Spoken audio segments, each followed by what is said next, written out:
اگر کوئی اپنی بادشاہت کی وجہ سے کامیاب ہوتا تو آج تو تم ہندوستان کے اوپر بیٹھے ہو، ہندوستان کی کرسی پر بیٹھ کر اپنے آپ کو سمجھتے ہو کہ I am a Hitler, I am a dictator of entire India, میں ہندوستان کا دادا ہوں۔ بھول جاتے ہو کہ قارون کو اللہ تبارک و تعالیٰ نے پوری دنیا کی، نمرود کو پوری دنیا کی حکومت ان کے ہاتھ میں سونپی تھی۔ سورج جدھر سے نکلتا ہے پورب سے لے کر پچھم تک، اتر سے لے کر دکھن تک پوری دنیا پر حکومت تھی، لیکن جب ان کا ظلم بڑھتا گیا، جب ان کا تشدد بڑھتا گیا، لوگوں کے اوپر اپنے آپ کو کہتا تھا انا ربکم الاعلی، میں اس دھرتی کا رب ذوالجلال ہوں، میں اس دھرتی کا پالنہار ہوں، تو اللہ تبارک و تعالیٰ نے دکھایا کہ یہ تمہارا بھول ہے، یہ تم غلط سوچتے ہو، تمہارے دماغ میں بھوسا ہے۔ اللہ تبارک و تعالیٰ نے ایک مچھر کے ذریعے سے اس کی ہلاکت کرا دی۔ اور پھر اسی لیے میں کہنا چاہتا ہوں آج کے موجودہ وقت کے دجالوں سے، شیطان کے چیلوں سے، اگر اللہ نے وقتی طور پر تمہیں حکومت دی، اگر اللہ نے وقتی طور پر تمہیں کرسی دی ہے، تو لوگوں کے اوپر ان کرسیوں کا غلط استعمال مت کرو، لوگوں کو برہمن اور مسلمانوں کے نام پر جھگڑے مت کرواؤ، ہندو مندر مسجد کے نام پر ان کو لڑانے کی کوشش مت کرو، ورنہ ایک بات یاد رکھنا، یدا یدا ہی دھرمسیا گلانربھوتی بھارت ابھیدھانم دھرمسیا تداتمانم سرجامہم۔ دھرم کے نام پر اگر لوگوں کو تم نے لڑایا، اگر دھرم کے نام پر لوگوں کے بیچ میں تم نے نفرت کی دیوار کھڑی کی، تو جس طریقے سے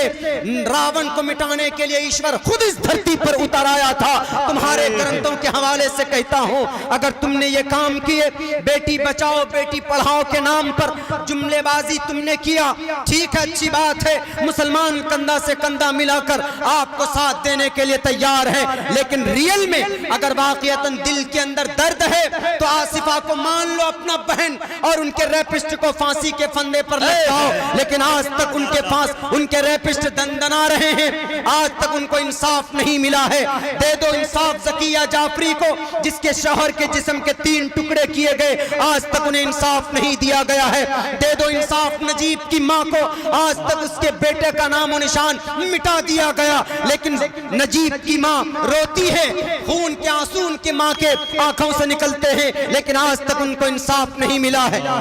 کیسی بات کرتے ہو کہ نہیں جناب ہم ہندوستان کی ناری کا سمان کرتے ہیں؟ اگر ناری کا سمان کرتے ہو تو 2 کروڑ عورتیں ایسی ہیں جو طوائف بنی بیٹھی ہیں، ان کا سمان کرو، ان کو طوائف کے ان کوٹھے سے بلا کر ان کا حق دو، ان کی شادیاں کرواؤ اور ان کو عزت کی زندگی دو۔ کیا وہ ہندوستان کی بیٹی نہیں ہے؟ کیا وہ ہندوستان کی ناری نہیں؟ یہی مظفر پور کے شیلٹر ہوم کے اندر معصوم 12 بچیوں کی عزت و ناموس کو لوٹ کر ان کو زندہ زمین کے اندر گاڑ دیا گیا۔ کیا وہ ہندوستان کی بیٹی نہیں تھی؟ کیا وہ ہندوستان کی آن بان شان نہیں بن سکتی تھی؟ یہ جملے بازی بند کرو، یہ لوگوں کو بے وقوف بنانے کا کام بند کرو، ورنہ ایشور تمہیں دیکھ رہا ہے۔ پاپشٹھاستے پرپشانتی یم روپم بھینکرم، اگر پاپ کرو گے تو انجام بھینکر ہوگا، اس دھرتی کے اوپر تمہیں رب کبھی بخشش نہیں کرے گا۔ ذرا ڈرو ان مظلوموں سے اور یاد کرو اس وقت کو جب ان کی نکلنے والی زبان سے آسمان پر جاتی ہے